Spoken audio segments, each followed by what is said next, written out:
अस्सलाम वालेकुम। इस वीडियो में हम आज एक पेपर MT 632 का हुआ है, जिसमें जो क्वेश्चन आए हैं ये क्वेश्चन एक दफ़ा आप देख लें, फिर मैं आपको इनका सलूशन भी दिखाता हूँ। तो ये आज 12 फरवरी का पेपर है 12 बजे का। इसमें क्वेश्चन नंबर 1 है आपके पास। ऑब्जेक्टिव ये कहता है कि मोस्टली फ्रॉम फाइल से थे और इजी थे। सब्जेक्टिव में आपके पास पहला क्वेश्चन है, आपने प्रूव करना है कि काज ऑफ सी का डेरिवेटिव आपके पास इक्वल होता है माइनस साइन ऑफ सी के। सेकंड क्वेश्चन का z/2 की आपने इंटीग्रेशन करनी है, जिसकी लिमिट्स यहाँ पे गिवन है 0 से पाई प्लस 2 आयोटा के, और वो आपके पास इक्वल आना चाहिए e प्लस 1/e के। थर्ड में आपने vp ऑफ f फाइंड करना था और फंक्शन आपको गिवन था। क्वेश्चन नंबर 4 में आपने f और g आपको गिवन थी, पाई और साई भी गिवन था, और आपने जस्ट ये प्रूव करना था प्रोडक्ट रूल। क्वेश्चन नंबर 5 में 1 प्लस अयोटा की पावर अयोटा ये चीज़ प्रूव करनी थी। सिक्स्थ क्वेश्चन में आपने log ऑफ आई प्रूव करना था, और सेवन्थ क्वेश्चन ये कहता है कि टेलर सीरीज़ के बारे में कुछ था। तो ये क्वेश्चन तो सेवन्थ तो हमें नहीं मिला। बाकी क्वेश्चन का सलूशन मैंने सारा सलूशन राइट किया है और मैं आपको इजीली समझाता हूँ। अच्छा, क्वेश्चन नंबर 1 था हमारे पास कि हमने प्रूव करना था कि काज ऑफ सी का डेरिवेटिव आपके पास इक्वल होता है माइनस साइन ऑफ सी के। तो सबसे पहले हमने क्या किया, हमने काज ऑफ सी की डेफिनेशन लिख ली। ये डेफिनेशन जो है ना, ये आपने याद रखनी है, ठीक है। काज ऑफ सी की ये डेफिनेशन होती है ई की power iota theta iota g plus e की power minus iota g divided by 2। अगर यहाँ पे साइन आ जाए ना, यहाँ पे अगर काज की जगह आपके पास साइन आ जाए, तो साइन के लिए ये डेफिनेशन बनेगी ई की पावर आयोटा जी, दरमियान में माइनस आएगी, ठीक है, यहाँ पे माइनस आएगी, और ई की पावर माइनस आयोटा जी और डिवाइड बाई यहाँ पे 2 आयोटा आएगा। ये आपके पास साइन ऑफ जी की आएगी, ठीक है। अब हम काज की बात कर रहे हैं, तो काज की आपके पास सेम ये वाली डेफिनेशन अप्लाई होगी, ठीक है। ये वाली डेफिनेशन हमने लिखी, उसके बाद इसके ऊपर हमने इसका डेरिवेटिव निकालना था ना, ठीक है। सॉरी, यहाँ पे एक डेरिवेटिव था, तो इसका डेरिवेटिव निकालेंगे d/d ऑफ सी। तो इसके ऊपर सिंपल डेरिवेटिव अप्लाई कर दिया। 2 यहाँ पे कांस्टेंट था, तो 1/2 को पहले लिख लिया, बाकी सेम डेरिवेटिव अप्लाई किया।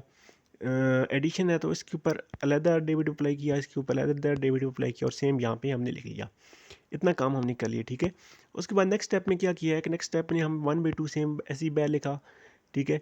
उसके बाद हमने क्या किया कि इस पहले का हमारे पास डेरिवेटिव क्या आ गया, आयोटा की पावर आयोटा जी, और सेकंड का डेरिवेटिव हमारे पास आ गया माइनस, ये साथ माइनस अयोटा है, इस वजह से यहाँ पे माइनस आ गया, माइनस अयोटा ई की पावर माइनस अयोटा जी। तो ये सिंपल डेरिवेटिव थे। उसके बाद हमने क्या किया कि इन दोनों से अयोटा कम ले लिया, और अयोटा बाई 2 बाहर आ गया, साथ ई की पावर अयोटा जी और ई की पावर माइनस अयोटा जी हमने वैसे लिख दिया, ठीक है। अब हमने क्या किया कि अयोटा सेम बाहर ही लिखा और 2 को अंदर ले आए, ठीक है, 2 को अंदर लिख लिया, ठीक है। अब हमारे पास ये चीज़ आ गई है, ठीक है। तो ये देखें, मैंने आपको शुरू में जो साइन की डेफिनेशन बताई थी ना, सेम वही डेफिनेशन बन रही है, जस्ट हमें यहाँ पे एक अयोटा चाहिए। तो ये अयोटा लाने के लिए हमने क्या किया कि हमने अयोटा के साथ मल्टीप्लाई भी किया और डिवाइड भी किया। जब मल्टीप्लाई किया तो यहाँ पे एक अयोटा पहले भी था, तो इस वजह से अयोटा स्क्वायर बन गया। बाकी हमारे पास ये सारी से साइन ऑफ सी की डेफिनेशन बन गई है। तो इस सारी की जगह हम लिख सकते हैं साइन ऑफ सी, और ये अयोटा स्क्वायर की जगह हमने माइनस लिख लिया। तो हमारे पास सेम वही प्रूव हो गया जो कि हमने क्वेश्चन करना था। तो इस क्वेश्चन को एक आध दफ़ा खुद से करें, और ये काज ऑफ सी और साइन ऑफ सी, ये जो इसकी डेफिनेशन है ना, इनको याद कर लें। उसके बाद क्वेश्चन नंबर 2 हमारे पास था cos of z/2 is equal to e की पावर ई प्लस 1/e। तो यहाँ हमने क्या किया कि हमने इसकी इंटीग्रेशन करनी थी, ठीक है, सेम वही इंटीग्रेशन लिखी। उसके बाद हमने क्या किया कि काज ऑफ z/2 की इंटीग्रेशन की है, ठीक है, और पास आ गई साइन z/2 डिवाइड बाई 1/2 आ गया, ठीक है। इसकी लिमिट सेम वैसी लिख ली है। उसके बाद हमने क्या किया कि ये डिवाइड बाई 1/2 जो है वो डिवाइड में था, तो इसको हम शुरू में ले गए, ये 2 आपके पास चौथे बटे में था, तो इसलिए इसको यहाँ पे एज मल्टीप्लाई लिख सकते हैं। बाकी सेम वैसे ही लिख दिया। नेक्स्ट स्टेप में इसके ऊपर लिमिट अप्लाई की है, ठीक है। ये देखें, अपर लिमिट अप्लाई की है यहाँ तक, और लोअर लिमिट की जगह 0 है, तो साइन 0 पे 0 होता है, इसलिए जस्ट 0 लिख लिया, ठीक है। आधा काम तो यहाँ से ख़त्म हो गया। उसके बाद हमने क्या किया कि इसको थोड़ा सा एक्सटेंड किया है, ठीक है। 2 को बाहर वैसे ही लिख दिया, ये साइन था ना, तो साइन की वही डेफिनेशन हम लिखी ई की पावर आयोटा माइनस ई की power minus iota divide by 2 iota. Sine की वही डेफिनेशन यूज़ की है। यहाँ पे जी की जगह pi plus 2 iota divide by 2 था, तो सेम वही हमने लिखा है। ठीक है, तो सेम वही लिखा। उसके बाद ये 2 से कैंसिल हो गया। बाकी हमारे पास ये आयोटा हमने बैर लिख दिया। बाकी सेम हमने वही चीज़ लिखी है। ठीक है, और आयोटा को यहाँ भी अंदर मल्टीप्लाई कर दिया, यहाँ भी अंदर मल्टीप्लाई कर दिया। ये सारा स्टेप ऐसे ही है। ठीक है, नेक्स्ट स्टेप में हमने क्या किया है, यहाँ पे आयोटा स्क्वायर बना है, यहाँ भी आयोटा स्क्वायर बना है, तो इसकी वजह से -1 और +1 आ गया। ठीक है, बाकी मज़ीद इसको एक्सटेंड कर लिया। ई की पावर थी ना आयोटा पाई बाई 2 -1, तो ई की पावर आयोटा पाई बाई 2 अलग लिख दिया, ई की पावर -1 अलग लिख दिया। आगे माइनस के साइन के बाद ई की power minus iota pi by 2 अलग लिखा, ई की पावर 1 जो है ये प्लस वाला 1 अलग लिख दिया। सिंपल हमने क्या किया कि सिंपल अलग जो इसकी फॉर्म थी उसको अलग अलग लिख दिया। उसके बाद नेक्स्ट स्टेप में हमने क्या किया है, नेक्स्ट स्टेप में हमने ये वाला हमारे पास एक फार्मूला होता था ई की power iota z is equal to cos of z plus iota sine of z. ये हमने मिड में पढ़ा था। सेम वही फार्मूला यहाँ पे अप्लाई किया। यहाँ जी की जगह ये सारी ये वाली सारी पावर आएगी। काज पाई बाई 2, ये पाई बाई 2 है ना, तो plus sign iota pi by 2 ई की पावर -1 साथ ऐसे ही आ गया। यहाँ पे सेम वही डेफिनेशन अप्लाई की है और ई की पावर 1 साथ हमने ऐसे लिख लिया।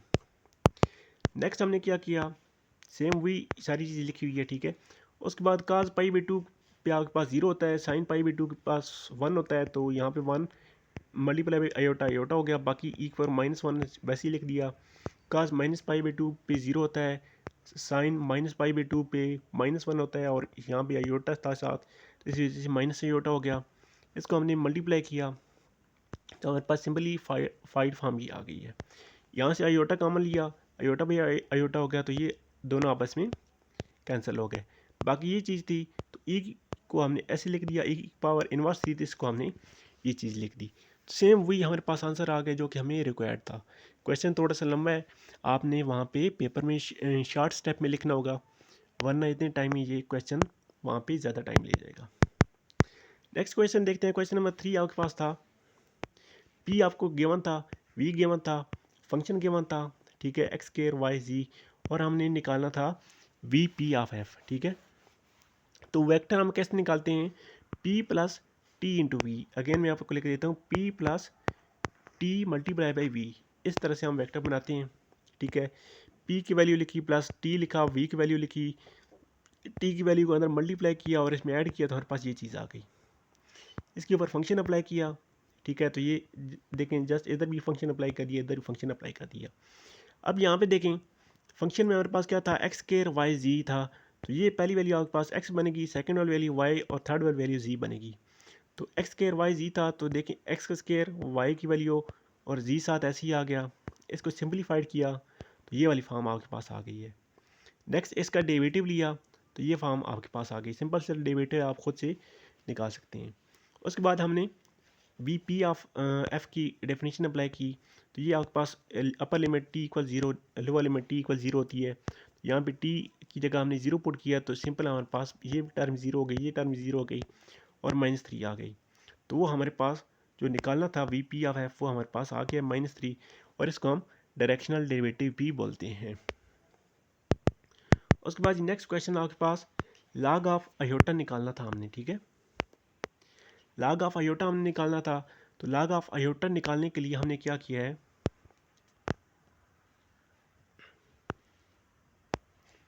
हमारे पास फार्मूला होता है log of z is equal to L N of z plus 2 iota n पाई।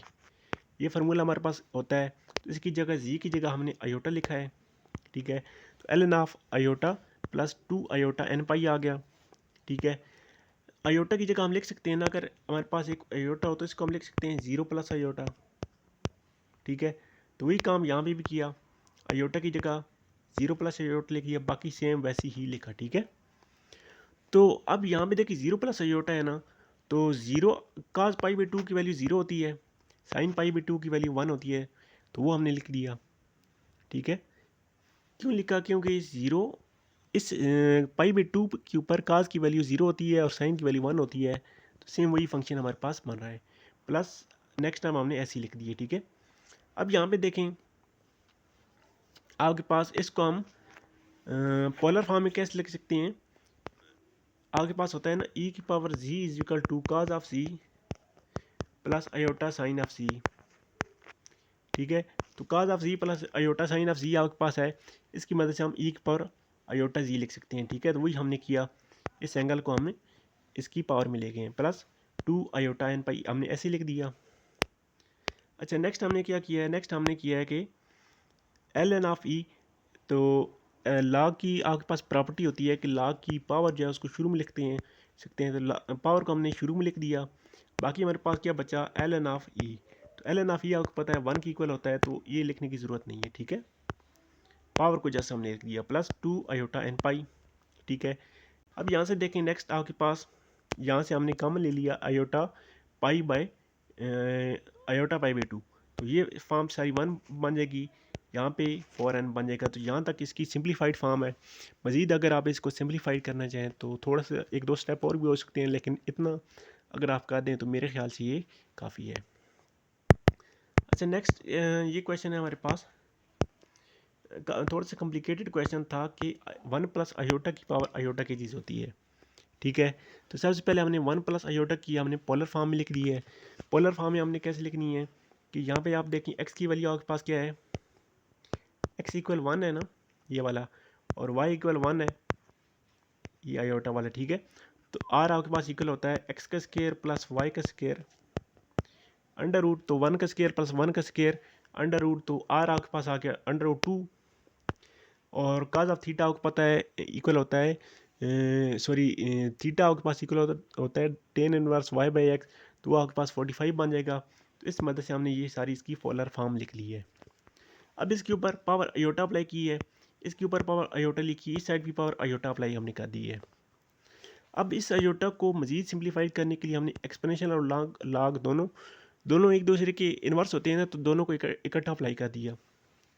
अब लॉग की इक्वालिटी होती है कि लॉग की पावर हम शुरू में लिख सकते हैं, तो ये पावर हम शुरू में ले गए हैं, ठीक है। बाकी सेम वैसे ही लिख दिया। अब नेक्स्ट स्टेप में हमने क्या किया है कि लॉग की प्रॉपर्टी होती है कि L N of z 1 z 2 आप लिख सकते हैं L N of z 1 plus L N of z 2, ये लॉग की प्रॉपर्टी होती है, तो वो हमने यूज़ की है कि मल्टीप्लाई को हमने एडिशन की शक्ल में लिख दी है। अब हम नेक्स्ट क्या किया, इस आयोटा को हम पावर में लेके जाएंगे, इस आयोटा को पावर में लेके गए, तो यहाँ पे एक पहले आयोटा था, इस आयोटा की वजह से यहाँ पे माइनस का साइन आ गया है, बाकी सेम ऐसे लिख दी है। अब अगेन पावर को स्टार्ट में ले आए, बाकी ये सारे स्टेप सेम ऐसे ही आ रहे हैं। पावर को स्टार्ट में ले गए और एल एन ऑफ ई बनाए, तो एल एन ऑफ ई आपको पता है 1 होता है, तो इसकी जगह हमने यहाँ पे 1 लिख दिया, 1 लिखने की ज़रूरत नहीं है। बाकी आपकी पास इसकी सिंप्लीफाइड फॉर्म आ गई है, ठीक है। मज़ीद इसको सिंपलीफाई करने की ज़रूरत नहीं है, इतना काफ़ी है। बाकी चैनल को सब्सक्राइब करें ताकि आपको नेक्स्ट पेपर की भी सॉल्यूशन मिलते रहें। वीडियो देखने के लिए शुक्रिया, थैंक यू, अल्लाह हाफिज़।